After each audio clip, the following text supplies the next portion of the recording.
Hello, my name is Prasad Sangane. I am first year MBA student of IIM Trichy. In this video, I will talk about reasons behind agriculture distress in India and possible solutions for that.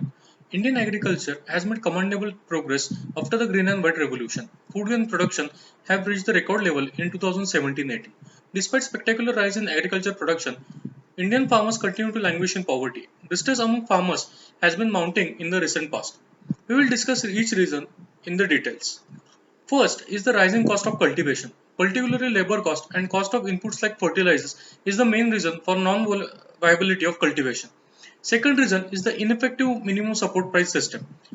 Minimum support price system, also known as MSP, for several farm products were hiked significantly in last few years. As a result, the terms of trade tilted in favor of agriculture vis-a-vis industry. However, farmers got a limited share of the improvement in terms of trade. Bulk of retail prices were retained by middlemen operating in agriculture value chain. Despite improvements in terms of trade, investment in agriculture continued to remain negligible. Large hikes in MSP seem to have raised the retail price rather than push up the farmer investment.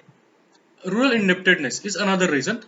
In the post-independence era, there has been massive market interventions to provide adequate credit to agriculture in general and to farmers in particular. Despite measures, coverage and flow of institutional credit to rural areas have been low. The share of institutional credit declined from a peak of 69.4% in 91 to 56% in 2012. Farmers' dependence on non-constitutional credit has gone up significantly from 30.6% in 1991 to 44% in 2012. Institutional agencies preferred to lend households with higher asset base. Non-institutional lender did not discriminate between the borrowers. As a result, growing indebtedness from private sources of credit and unremunerated price of farm products, the incidence of farm suicides remained at an alarming level. Inefficiencies in value chain in agriculture is the another reason. Farmers typically offload their products in the market soon after the harvest, except for rich farmers who have means to store farm products and sell those at opportune time. Small and marginal farmers require cash flow immediately after the harvest to meet their obligations, including repayment of farm loans. Moreover, warehousing facility is grossly inadequate in rural areas, forcing even rich farmers to sell their products after the harvest. At the state level, Agriculture Produce Market Committee, popularly known as APMC, plays a critical role in marketing of farm produce. Typically, farm products are traded at a price much below the cost of cultivation when there is a bumper harvest. There are 5 to 6 layers of intermediary between the farmer and the final consumers. Farmers often got less than one third of retail price. Now we will look at the possible solution for agrarian crisis in our country. Is farm loan waiver an optimum solution to bail out farmers in a distressed situation? Farm loan waiver may provide a temporary relief to farmers, but it is unlikely to resolve their problem on an enduring basis. To the extent they continue to depend on non-institutional agencies, rich farmers are eligible for higher farm loans than poor farmers as mentioned above. More damaging ramification of the farm loan waiver is that distort the credit culture. In anticipation of loan waivers, farmers willfully withhold up repayments. Going forward, distortion in the credit may push farmer more towards the informal agency to meet their credit requirement, which is more serious problem. So what are the options available to avoid loan waiver in the era of fiscal discipline? I will discuss few of them. First is stimulate the procurement operation in major crops. Although government announces minimum support price for 23 commodities before the crop season begins, infrastructure and logistics that are available are not adequate to carry out the procurement operation for all such crops.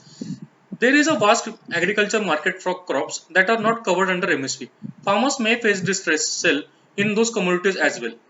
In case the government is not in position to carry out mammoth procurement program, can it be handled through creation of producers company by farmers as proposed by finance minister in union budget of 2018-19?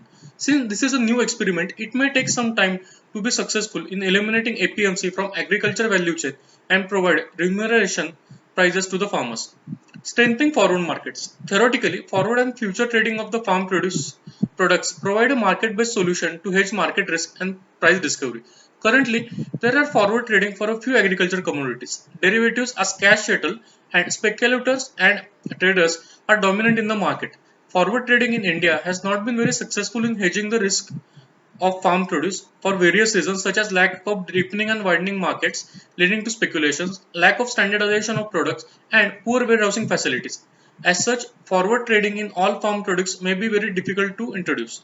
Third solution could be integrating the agriculture market. If white revolution has been successful through the integration of markets, can it be replicated for another farm products, particularly perishable products like fruits and vegetables?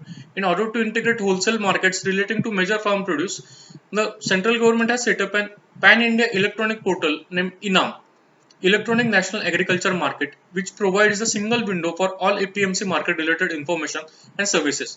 This idea is to allow farmers to sell their produce to consumers directly, bypassing the middleman. Unless the value chain of agriculture products is completely revamped and appropriate prices are ensured to farmers through market mechanism and insurance coverage, demand for farmland waiver, which is anyway not an optimal solution, shall be a recurring phenomenon in India.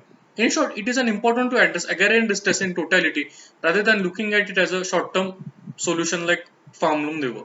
A holistic approach should be taken for enduring solution by involving all stakeholders like central government, state governments, banks, cooperatives, and farmers through concentrated efforts to invigorate the agriculture on a medium-term basis. Thank you.